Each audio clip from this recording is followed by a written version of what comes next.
In a dusty prairie town where the wind never stopped blowing and the saloon doors never stopped creaking, there lived a man named Caleb. He ran the local general store, sold feed, tobacco, thread, and stories, mostly stories. Caleb was a quiet man, not old, not young, not rich, not poor. He had hands like rope and eyes like rain, kind but worn. Folks said he'd been a rider once, said he could shoot the tail off a coyote at 30 paces, said he was headed for something big once, but never left town. Too smart to die chasing glory, they'd say. But sometimes, when he thought no one was looking, he'd stare off toward the canyon ridge like something was still waiting for him out there. One evening, a young cowboy named Jesse blew into town, dusty hat, cocky grin, eyes full of fire.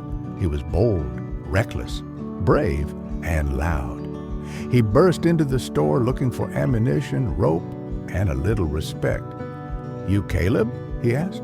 Caleb nodded. "They say you were fast." Caleb looked up. "Used to be," he said. Jesse grinned. "I'm riding the ridge tomorrow. Word is there's gold out there, or trouble, maybe both." Caleb said nothing. Jesse leaned in. "You coming?" The room went still. Caleb looked at the saddle by the wall, still oiled, still ready. He looked at the portrait of his wife, gone 10 winters now, at the store ledger with its perfect columns, at the life he'd built, quiet, safe, unbroken. And then he said, "No, I've had my share." Jesse smirked. "That's what I thought." He tipped his hat and walked out into the setting sun. Caleb watched him go, and for the first time in a long time, he felt something twist inside. That night, the wind howled harder than usual, and Caleb couldn't sleep. He walked the floor, sat on the porch, listened to the silence, listened to the ghosts. He thought about all the chances he hadn't taken, the roads he didn't ride, the shots he didn't fire, the love he never said out loud. He realized something. He hadn't avoided danger. He'd avoided living. At dawn, Caleb saddled his horse. He didn't tell anyone. He just left the keys to the store or the counter, scribbled a note that said, "Watch the place. I'll be back when I've got a better story." And he rode out. Nobody knows what happened on the ridge that day. Some say he caught up to Jesse. Some say he didn't come back because he didn't need to. But weeks later, a letter arrived. It was stained with dirt, smelled like fire and sweat. It said, "Don't wait until you're sure. Don't wait until it's safe.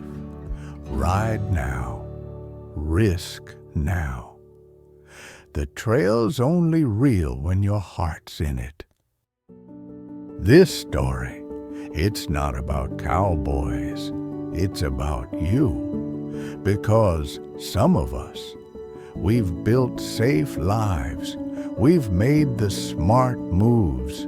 We've kept the peace.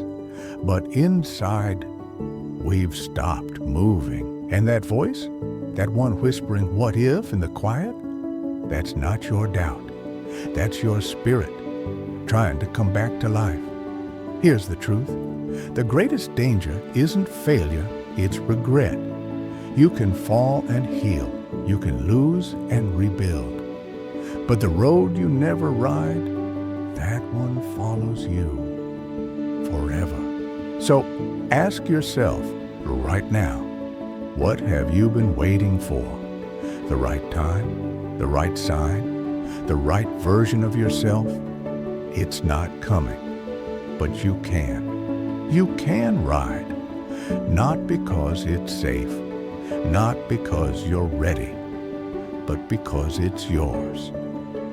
Thank you for riding with us today. This is Letters from the Porch, a place where truth comes slow and hits deep. If this story found you at the right time, we hope you'll subscribe, share it, and remember, play it safe long enough, and it'll cost you everything worth risking. We'll see you next week.